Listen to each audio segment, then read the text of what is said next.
So hopefully you have enjoyed our topic recently on the Aztecs, but I thought it's good to keep it moving and good to hopefully find something that you're going to find equally as interesting. So we're going to move our next project onto the continent of Africa. So remembering that a continent is a large land mass or a larger area than just a country on its own, and obviously you should be able to locate Africa on a map. Talking of a map, that is your task this lesson. So the first lesson is all about locating the countries in Africa, and there are a lot, and identifying which country is which. If you wanted to take it one step further, then you might even research some of the capital cities, some of the largest cities in Africa. But really, this first week on our new project is hopefully just going to inspire you, hopefully going to make you look forward to future lessons on this topic, because there's lots more to come that will hopefully keep you learning and keep you enjoying your learning at home. So first bit is just to have a look at some fantastic photos which are from places in Africa. So the first one, I thought I'd start with a wow photo, and for me that is exactly what this is. But I'm just going to go through them just slowly so you can see them. I'm not necessarily going to comment on every one, but we're just going to go through them, so you can see how diverse, how different parts of Africa are, rather than how we think it is. Oh, it must all be like this, or it must all be that way. So a lot of people assume that Africa, oh, it's quite Sahara, it's quite desert. Um, there's a certain type of people from Africa that speak a certain type of language, and actually it's much, much more diverse than that. It's a huge range of different people, different animals, different landscapes, different cultures, different religions. So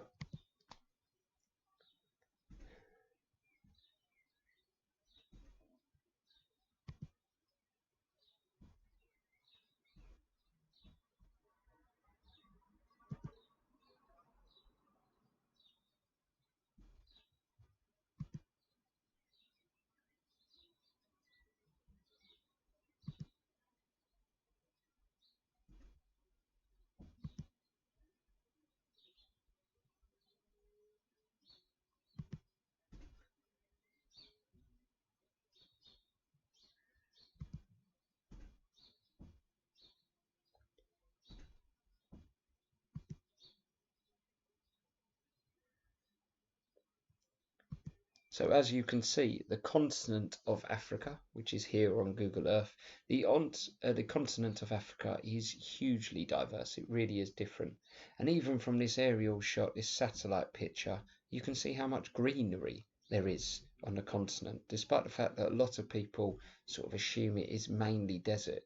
You can see the greenery. You can also see the oceans that surround the continent. Obviously, north just here we have Europe, so this is the bottom of Spain and Portugal, and this is Sicily here, as well as Greece and so on and so forth. This island here is still part of Africa, which I won't tell you where it is because that is one of your activities to do during this lesson. While I remember it, if you are at all interested, then if you do just type in Africa, planet Earth, then you will be able to view at least one, I think all of the episodes of David Attenborough's um, Planet Earth series are on the website, on the BBC website, so you can view them. But I know lots of my class really enjoy those programs, and I'm sure similar could be said of 5G. But if you're ever interested, it would be well worth watching those or re-watching them if you've seen them the first time round.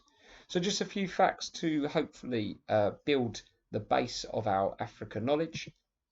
So the largest lake in Africa is Lake Victoria, and the longest river is the River Nile, which is also the longest river in the world. Just realised that as I click and locate Lake Victoria, I can't click and locate the River Nile, but hopefully on this map you can see the River Nile.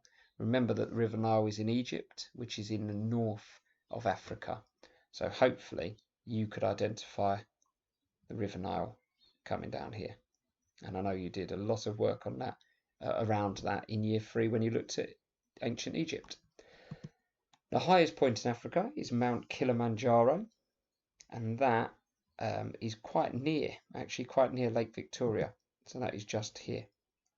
So there are a couple of facts to get us going as we move on. These aren't countries in Africa. These are sort of areas, sub-regions they call them. So we're just splitting Africa up into different parts.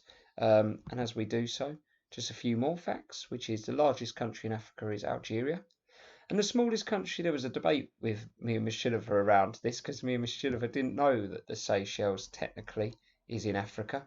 And we seem to be persuaded that it was, but it's round here, which counts as part of the Indian Ocean, which kind of made us both think, oh, it must be in Asia if it's in the Indian Ocean. But apparently it's it's on the continent of Africa. The most populated country is Nigeria. That means the country with the most people living in it is Nigeria. So there's Algeria. The Seychelles would be roughly around there. And African languages are varied. There are more than 1,000 different languages spoken on the continent.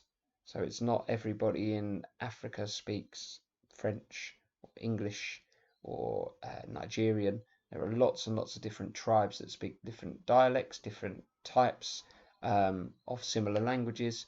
And it says here, as it says here, sorry, there are over 1,000 languages spoken. Obviously, Africa is well known for its wildlife and the animals that live in Africa, and we will spend quite a few lessons looking at this. But as it says here, it's rich with varied wildlife, so it's got lots and lots of different types of animal living on the continent. So that's our little introduction. It's only quick, obviously, but what's next for this lesson? There's 3 activities you could do. So the first one is using the African countries worksheet and either an atlas or Google. You need to try and label as many countries on the continent as you possibly can.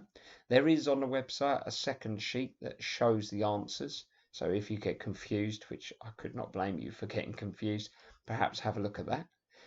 There's then a game on the Ducksters website, which again is linked on our website, to test that understanding and that knowledge. It basically tells you to locate Egypt and you need to click on it, locate Ghana and you need to click on it. It gives you 3 goes at each, so it's not too harsh and too tricky, but hopefully you can have a go at that. And if you wanted to, you may want to research an African flag of your choice. So South Africa and Nigeria are the 2 examples I've attached to the website. But potentially, is there a reason why this flag is there a reason why the flag looks like it does? Is there any symbolism? So does anything on the flag stand for something else connected to the country? And because I'm not going to actually record the other 2 lessons, I'm just going to explain what the other 2 lessons are for this week. You have an opportunity to research and present information about an African country of your choice, and then you have an opportunity to research and present information about an animal that lives in Africa of your choice. And that doesn't have to be one that exclusively only lives in Africa. It might live in other places across the world. But that is your introduction to our new project. I want to see what you can do around those 3 lessons. And then if you've got any ideas of what you'd like to do for the other lessons next week, let me know. I have plenty that we can move on to. But if you've got anything particular that you'd like to research, then let me know before next week when I start planning it. Okay, I will catch you all soon.